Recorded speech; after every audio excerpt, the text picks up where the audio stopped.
Bottom of the duck ಏನ್ ಬಂದಿದೆ, king of cup ಬಂದಿದೆ. ನಮ್ಮ ಲವ್ ಲೈಫಿನ ವಿಚಾರದಲ್ಲಿ ಬ್ಯಾಲೆನ್ಸ್ ಅನ್ನ ಮಾಡಬೇಕು ಅನ್ನುವಂತಹ ಆಲೋಚನೆ ಏನಿರುವಂತಹದ್ದು ನಿಮ್ಗೆ ರೆಪ್ರೆಸೆಂಟ್ ಆಗ್ತಾ ಇದೆ.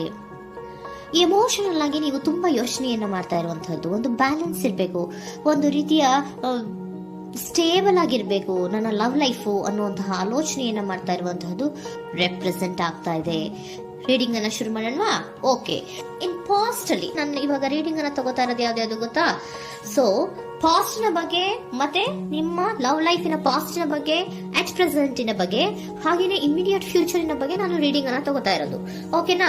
So bottom of the duck ಅಲ್ಲಿ ಏನಿತ್ತು, so bottom of the duck ನಿಮ್ಗೆ ಏನ್ ಬಂದಿತ್ತು, ಭಾವನಾತ್ಮಕವಾಗಿ ಯೋಚನೆ ಮಾಡುವಂತಹದ್ದು, ಒಂದು ರೀತಿಯ ಸ್ಟೇಬಲ್ ಆಗಿ ಇರಬೇಕು, ಬ್ಯಾಲೆನ್ಸ್ ಅನ್ನ ಮಾಡಬೇಕು ನಮ್ಮ ಲವ್ ಲೈಫಿನಲ್ಲಿ ಅನ್ನುವಂತಹ ಆಲೋಚನೆಯನ್ನ ಮಾಡ್ತಾ ಇರುವಂತಹದ್ದು ಕಿಂಗ್ ಆಫ್ ಕಪ್ಸ್ ನಿಮ್ಮ ಬಾಟಮ್ ಆಫ್ ದ ಡಕ್ ಅಲ್ಲಿ ಬಂದಿತ್ತು. ಅಂದ್ರೆ ನಿಮ್ಮ ಪಾಸ್ಟ್ ನಲ್ಲಿ ಏನಾಗಿತ್ತು, ಸೊ ನೀವು ಬಹಳಷ್ಟು ಯೋಚನೆ ಮಾಡಿನೇ, ನಿಮ್ಮ ಅಂತರಾತ್ಮದ ಮಾತನ್ನ ಕೇಳಿಯೇ ನೀವು ಬಹಳಷ್ಟು ಯೋಚನೆಯನ್ನ ಮಾಡಿ ನೀವು ಕೆಲವೊಂದು ಪ್ರಪೋಸಲ್ ಗಳನ್ನ ಮಾಡಿರೋ, ನಿಮ್ಮ ಲವ್ ಲೈಫಿನ ವಿಚಾರದಲ್ಲಿ ಕೆಲವೊಂದು ಪ್ರಪೋಸಲ್ ಗಳನ್ನ ಮಾಡಿರುವಂತಹದ್ದು ಅಥವಾ ಪ್ರಪೋಸಲ್ ಗಳನ್ನ ನೀವು ಸ್ವೀಕರಿಸಿರುವಂತಹದ್ದು. ಓಕೆನಾ? ಸೊ ಎಮೋಷನಲ್ ಆಗಿ ಏನಾಗಿತ್ತು, ನೀವಿಬ್ರು ಸಮಾಧಾನವಾಗಿ ಇದ್ರಿ, ಸಾಮರಸ್ಯದಿಂದ ಇರ್ತಿತ್ತು, ಮತ್ತೆ ಲವ್ ಲೈಫಿನ ವಿಚಾರದಲ್ಲಿ ಒಂದು ಫುಲ್ಫಿಲ್ಮೆಂಟ್ ಇರ್ತಿತ್ತು.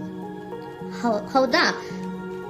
ನಿಮ್ಮ ಪಾಸ್ಟ್ ನಲ್ಲಿ ಬಹಳಷ್ಟು ಯೋಚನೆ ಮಾಡಿಯೇ ಕೆಲವೊಂದು ಫುಲ್ಫಿಲ್ಮೆಂಟ್ ಗಳು ಇರುತ್ತೆ ಅನ್ನುವಂತಹ ಆಲೋಚನೆಯನ್ನು ಮಾಡಿಯೇ ನೀವು ಕೆಲವೊಂದು ಪ್ರಪೋಸಲ್ ಗಳನ್ನ ಮಾಡಿರುವಂತಹದ್ದು ಅಥವಾ ಪ್ರಪೋಸಲ್ ಗಳನ್ನ ನೀವು ಸ್ವೀಕರಿಸಿರುವಂತಹದ್ದು ನಿಮ್ಮ ಲವ್ ಲೈಫಿನ ವಿಚಾರದಲ್ಲಿ ರೆಪ್ರೆಸೆಂಟ್ ಆಗ್ತಾ ಇದೆ.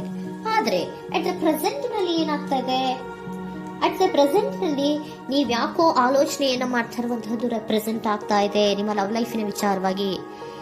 ನೋಡಿ, 7 ಆಫ್ ಪೆಂಟಿಕಲ್ಸ್ ಬಂದಿದೆ. ಸೊ 7 ಆಫ್ ಪೆಂಟಿಕಲ್ಸ್ ಏನನ್ನ ರೆಪ್ರೆಸೆಂಟ್ ಮಾಡುತ್ತೆ, ಪೀರಿಯಡ್ ಆಫ್ ಕಾಂಟೆಂಪ್ಲೇಷನ್, ಏನೋ ಒಂದು ಯೋಚನೆಯನ್ನ ಮಾಡ್ತಾ ಇರುವಂತಹದ್ದು ನಿಮಗೆ ರೆಪ್ರೆಸೆಂಟ್ ಆಗ್ತಾ ಇದೆ. ಯಾಕೋ ನನ್ನ ಲವ್ ಲೈಫಿನಲ್ಲಿ ಮುಂದೆ ಮುಂದೆ ಹೋಗ್ತಾ ಇಲ್ವಲ್ಲ, ಏನಿದು ಇಷ್ಟು ಸ್ಲೋ ಪ್ರೋಗ್ರೆಸ್ ಅಲ್ಲ ಅನ್ನುವಂತಹ ಆಲೋಚನೆಯನ್ನ ನೀವು ಮಾಡ್ತಾ ಇರುವಂತಹದ್ದು ರೆಪ್ರೆಸೆಂಟ್ ಆಗ್ತಾ ಇದೆ.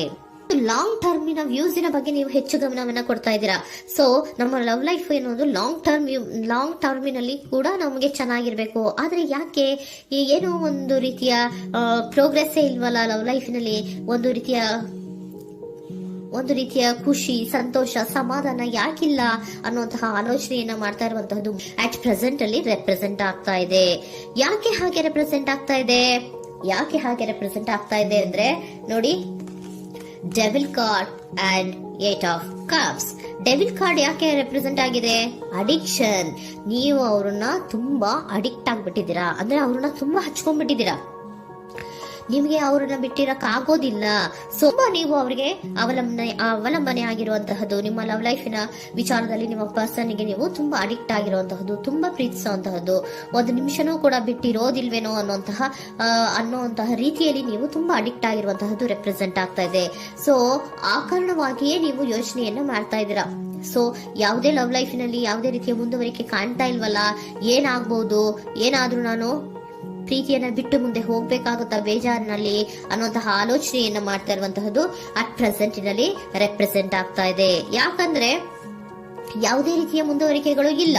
ಸೊ ನಿಮ್ಮಲ್ಲಿ ಏನಿದೆ, ಕೆಲವೊಂದು ರೀತಿಯ ಸ್ಟಾಗ್ನೇಷನ್ ಅಲ್ಲಿ ಇದೆ, ಅಸಮಾಧಾನಗಳಿದೆ, ಭಿನ್ನಾಭಿಪ್ರಾಯಗಳಿದೆ, ಯಾವುದೇ ರೀತಿಯ ಲವ್ ಲೈಫ್ ನಲ್ಲಿ ಒಂದು ರೀತಿಯ ಖುಷಿ ಅನ್ನೋದು ಅಟ್ ಪ್ರೆಸೆಂಟ್ ಅಲ್ಲಿ ನಿಮ್ಗೆ ಕಾಣ್ತಾ ಇಲ್ಲ. ಆದ್ರೆ ಯೋಚನೆ ಅಂತೂ ಮಾಡ್ತಾ ಇದ್ದೀರಾ, ಅಡಿಕ್ಷನ್ಸ್ ಇದೆ ಅಲ್ವಾ. So devil card represented by addictions ಅನ್ನ ರೆಪ್ರೆಸೆಂಟ್ ಮಾಡೋದ್ರಿಂದ ಅಟ್ ಪ್ರೆಸೆಂಟಿನಲ್ಲಿ ನೀವ್ ಯಾಕೋ ಲವ್ ಲೈಫಿನ ವಿಚಾರದಲ್ಲಿ ಸಮಾಧಾನದಿಂದ ಇರುವಂತಹದ್ದೇನು ರೆಪ್ರೆಸೆಂಟ್ ಆಗ್ತಾ ಇಲ್ಲ. ಸೊ ಏನಾಗುತ್ತೋ, ಇದು ಹಿಂಗೆ ಆಗ್ತಾ ಇದ್ರೆ ಏನಾಗುತ್ತೋ, ಇದೇನ್ ವಿತ್ಡ್ರಾ ಆಗ್ಬಿಡುತ್ತಾ, ನನ್ನ ಬಿಟ್ಕೊಡ್ತಾರ ಅನ್ನುವಂತಹ ಆಲೋಚನೆಯನ್ನ ಕೂಡ ಕೆಲವೊಬ್ರು ಮಾಡ್ತಾ ಇರುವಂತಹದ್ದು ರೆಪ್ರೆಸೆಂಟ್ ಆಗ್ತಾ ಇದೆ. Next, in the near future ಅಲ್ಲಿ ಅಥವಾ ಇಮಿಡಿಯೇಟ್ ಫ್ಯೂಚರ್, ಇದು 1 ಮಂತಿನ ರೀಡಿಂಗ್ ಅಷ್ಟೇ, ಇನ್ನು ಲೈಫ್ ಲಾಂಗ್ ಇನ ರೀಡಿಂಗ್ ಅಲ್ಲ. ಓಕೆನಾ? ಜಸ್ಟ್ 1 ಮಂತಿನ ರೀಡಿಂಗ್ ಅಷ್ಟೇ.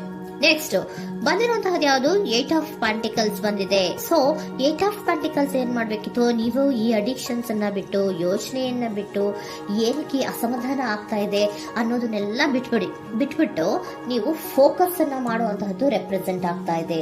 ಸೊ ಏನ್ ಫೋಕಸ್ ಮಾಡುವಂತಹದ್ದು, ಏನಾಗಿದೆ ನನ್ನ ಲವ್ ಲೈಫಿನ ವಿಚಾರದಲ್ಲಿ, ಎಲ್ಲ ಚೆನ್ನಾಗೇ ಇತ್ತಲ್ಲ ನೋಡಿ, ಪಾಸ್ಟಿನಲ್ಲಿ ನಿಮಗೆ ಚೆನ್ನಾಗೇ ಇತ್ತಲ್ಲ, ಯೋಚನೆ ಮಾಡಿನೇ ತಾನೇ ನೀವು ಲವ್ ಲೈಫಿನಲ್ಲಿ ಪ್ರಪೋಸಲ್ಗಳನ್ನ ಸ್ವೀಕರಿಸಿದ್ದು, ಮತ್ತೆ ಅಲ್ಲಿ ಫುಲ್ಫಿಲ್ಮೆಂಟ್ ಇರುತ್ತೆ ಅಂತ ತಾನೇ ನೀವು ಸಮಾಧಾನವಾಗಿ ಪ್ರಪೋಸಲ್ಗಳನ್ನ ಸ್ವೀಕಾರ ಮಾಡಿದ್ದು. ಆದ್ರೆ ಪ್ರೆಸೆಂಟಿನಲ್ಲಿ ಕೆಲವೊಂದು ರೀತಿಯ ಭಿನ್ನಾಭಿಪ್ರಾಯಗಳು, ಕೆಲವೊಂದು ರೀತಿಯ ಅಡಿಕ್ಷನ್ಗಳು, ಕೆಲವೊಂದು ರೀತಿಯ ಯೋಚನೆಯನ್ನ ಮಾಡ್ತಾ ಇರುವಂತಹದ್ದು ರೆಪ್ರೆಸೆಂಟ್ ಆಗ್ತಾ ಇದೆ. ಅಟ್ ಪ್ರೆಸೆಂಟಿನಲ್ಲಿ ನೀವೇನು ಸಮಾಧಾನವಾಗಿ ಲವ್ ಲೈಫಿನಲ್ಲಿ ಇಲ್ಲದೆ ಇರುವಂತಹದ್ದು ರೆಪ್ರೆಸೆಂಟ್ ಆಗ್ತಾ ಇದೆ.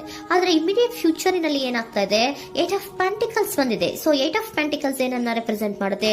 ಓಕೆ, ನೀವೇನ್ ಮಾಡ್ತಾ ಇದ್ದೀರಾ, ಬಹಳಷ್ಟು ಫೋಕಸ್ ಅನ್ನ ನಿಮ್ಮ ಲವ್ ಲೈಫಿನ ವಿಚಾರದಲ್ಲಿ ಮಾಡ್ತಾ ಇರುವಂತಹದ್ದು. ಏನ್ ಮಾಡ್ಬೇಕು, ಯಾಕಿಷ್ಟು ಭಿನ್ನಾಭಿಪ್ರಾಯಗಳು ಬರ್ತಾ ಇದೆ ಅನ್ನೋದ್ರ ಬಗ್ಗೆ ನೀವು ಯೋಚನೆಯನ್ನ ಮಾಡ್ತಾ ಇರುವಂತಹದ್ದು ರೆಪ್ರೆಸೆಂಟ್ ಆಗ್ತಾ ಇದೆ. ನೋಡಿ, ಅದರ ಬಗ್ಗೆ ಹಾರ್ಡ್ ವರ್ಕ್ ಅನ್ನ, ಲವ್ ಲೈಫಿನ ವಿಚಾರವಾಗಿ ಸ್ವಲ್ಪ ಹಾರ್ಡ್ ವರ್ಕ್ ಅನ್ನ ಮಾಡ್ತಾ ಇರುವಂತಹದ್ದು ರೆಪ್ರೆಸೆಂಟ್ ಆಗ್ತಾ ಇದೆ. ಸೊ ಬಹಳಷ್ಟು ಕಮಿಟ್ಮೆಂಟ್ ಅನ್ನ ಇಟ್ಕೊಂಡು ಇದನ್ನ ನಾನು ಸರಿ ಮಾಡ್ಕೊಳ್ಳೇಬೇಕು ಅನ್ನುವಂತಹ ಆಲೋಚನೆಯನ್ನ ಮಾಡ್ತಾ ಇರುವಂತದ್ದು. ಸರಿ ಆಗ್ಲೇಬೇಕು, ಈ ಎಲ್ಲಾ ರೀತಿಯ ಅಸಮಾಧಾನಗಳಿಂದ ನಾನು ಆಚೆ ಬರಬೇಕು, ಸಮಾಧಾನವಾಗಿರ್ಬೇಕು, ಬ್ಯಾಲೆನ್ಸ್ ಅನ್ನ ಮಾಡಬೇಕು ಅನ್ನೋದನ್ನ ನೀವು ಇಟ್ಕೊಂಡು ನೀವು ಹಾರ್ಡ್ ವರ್ಕ್ ಅನ್ನ ನಿಮ್ ಲವ್ ಲೈಫಿನ ವಿಚಾರದಲ್ಲಿ ಮಾಡ್ತಾ ಇರುವಂತದ್ದು ರೆಪ್ರೆಸೆಂಟ್ ಆಗ್ತಾ ಇದೆ. ನೆಕ್ಸ್ಟ್ ಕಾರ್ಡ್ ಕೂಡ ನಿಮ್ಗೆ ಕಿಂಗ್ ಆಫ್ ಸೋರ್ಟ್ಸ್ ಬಂದಿದೆ. ಸೊ ಕಿಂಗ್ ಆಫ್ ಸೋರ್ಟ್ಸ್ ಏನನ್ನ ರೆಪ್ರೆಸೆಂಟ್ ಮಾಡುತ್ತೆ? ಸ್ಪಷ್ಟವಾಗಿ ಥಿಂಕ್ ಅನ್ನ ಮಾಡ್ತಾ ಇದ್ದೀರಾ. ನಮ್ಮ ಲವ್ ಲೈಫಿನ ವಿಚಾರದಲ್ಲಿ ಯಾಕೆ ಅಸಮಾಧಾನ ಬರ್ತಾ ಇದೆ, ಯಾಕೆ ಭಿನ್ನಾಭಿಪ್ರಾಯ ಬರ್ತಾ ಇದೆ, ನಾನಂತೂ ಅವ್ರನ್ನ ಬಿಟ್ಟಿರಕ್ಕಾಗಲ್ಲ. ಸೊ ನಾನೇನ್ ಮಾಡ್ಬೇಕು, ಇದನ್ನೆಲ್ಲ ಕೂಡ ಬ್ಯಾಲೆನ್ಸ್ ಅನ್ನ ಮಾಡ್ಬೇಕು. ಅದಕ್ಕೆ ನಾನು ಏನ್ ಮಾಡ್ಬೇಕು, ಫೋಕಸ್ ಅನ್ನ ಮಾಡ್ಬೇಕು. ಫೋಕಸ್ ಅನ್ನ ಮಾಡಿ ಅಲ್ಲಿ ನೀವು ಕರೆಕ್ಟ್ ಆಗಿ ಕ್ಲಿಯರ್ ಥಿಂಕಿಂಗ್ ಅನ್ನ ಮಾಡಿ, ಒಂದು ಸ್ಟ್ರಾಂಗ್ ವಿಲ್ ಪವರ್ ಅನ್ನ ಇಟ್ಕೊಂಡು ನೀವು ಮೆಚ್ಯೂರ್ ಆಗಿ ಥಿಂಕ್ ಮಾಡಿ ಕೆಲವೊಂದು ರೀತಿಯ ನಿರ್ಧಾರಗಳನ್ನ ಮಾಡುವಂತಹದ್ದು ರೆಪ್ರೆಸೆಂಟ್ ಆಗ್ತದೆ. ನೋಡಿ, ಸ್ಟ್ರಾಂಗ್ ಆಗಿ ಒಂದು ವಿಲ್ ಪವರ್ ಅನ್ನ ಇಟ್ಕೊಂಡು ಫೋಕಸ್ ಅನ್ನ ಮಾಡಿ ನೀವು ನಿಮ್ಮ ಲವ್ ಲೈಫಿನ ವಿಚಾರದಲ್ಲಿ ಬಹಳಷ್ಟು ಧೈರ್ಯದಿಂದ ನಿಮ್ಮ ಲವ್ ಲೈಫಿನ ವಿಚಾರವನ್ನ ಅಥವಾ ಲವ್ ಅನ್ನ ನೀವು ಬ್ಯಾಲೆನ್ಸ್ ಅನ್ನ ಮಾಡುವಂತಹದ್ದು ರೆಪ್ರೆಸೆಂಟ್ ಆಗ್ತಾ ಇದೆ. ಈಗ ಅಟ್ ಪ್ರೆಸೆಂಟ್ ಅಲ್ಲಿ ನಿಮಗೆ ಬೇಜಾರಿರಬಹುದು, ವಿಧಾನಗಳಿರಬಹುದು, ಆದ್ರೆ ಇನ್ ನೆಕ್ಸ್ಟ್ ನಿಂದ ನಿಯರ್ ಫ್ಯೂಚರ್ ಅಲ್ಲಿ ನೀವು ಅದನ್ನ ಫೋಕಸ್ ಮಾಡುವಂತಹದ್ದು, ಅದರ ಕಡೆಗೆ ಹೆಚ್ಚು ಗಮನವನ್ನ ಕೊಡೋದು, ಕ್ಲಾರಿಟಿಯ ಥಿಂಕಿಂಗ್ ಅನ್ನ ಮಾಡುವಂತಹದ್ದು, ಕ್ಲಿಯರ್ ಆಗಿ ಥಿಂಕಿಂಗ್ ಅನ್ನ ಮಾಡೋದು, ಕ್ಲಾರಿಟಿಗೆ ಬರುವಂತಹದ್ದು, ಧೈರ್ಯವಾಗಿ ಮುಂದೆ ಹೋಗುವಂತಹದ್ದು ನಿಮ್ಗೆ ರೆಪ್ರೆಸೆಂಟ್ ಆಗ್ತಾ ಇದೆ. ಅದೇ ನಿಮಗೆ ಬಾಟಮ್ ಆಫ್ ದ ಡಕ್ ಬಂದಿರುವಂತಹದ್ದು ಕಣ್ರಿ, ಕಿಂಗ್ ಆಫ್ ಕಪ್ಸ್ ಬಂದಿದೆ. ಸೊ ಕಿಂಗ್ ಆಫ್ ಕಪ್ಸ್ ಏನು, ನೀವು ಭಾವನಾತ್ಮಕವಾಗಿ ಯೋಚನೆ ಮಾಡ್ತಿದ್ದೀರಾ, ನಿಮ್ಮ ಲವ್ ಲೈಫಿನ ವಿಚಾರದಲ್ಲಿ ಒಂದು ಬ್ಯಾಲೆನ್ಸ್ ಅನ್ನ ಮಾಡಬೇಕು ಅನ್ನುವಂತಹ ಆಲೋಚನೆಯನ್ನ ಮಾಡ್ತಾ ಇರುವಂತಹದ್ದು. ಓಕೆನಾ? ಹಾಗಿದ್ರೆ ಏಂಜಲ್ ಗೈಡೆನ್ಸ್ ನಿಮ್ಗೆ ಏನ್ ಕೊಡ್ತಾರೆ ಅನ್ನೋದನ್ನ ನೋಡೋಣ. Okay, B assertive, very good, trust. ನೋಡಿ, ದೃಢವಾಗಿ ಇರಿ, ಏನೂ ಆಗಿಲ್ಲ. ನೀವು ಅಷ್ಟೊಂದು ಯೋಚನೆಯನ್ನ ಮಾಡುವಂತಹದ್ದೇನೂ ಆಗಿಲ್ಲ. ಕೆಲವೊಂದು ರೀತಿಯ ವೇರಿಯೇಷನ್ಗಳಾಗಿರುತ್ತೆ.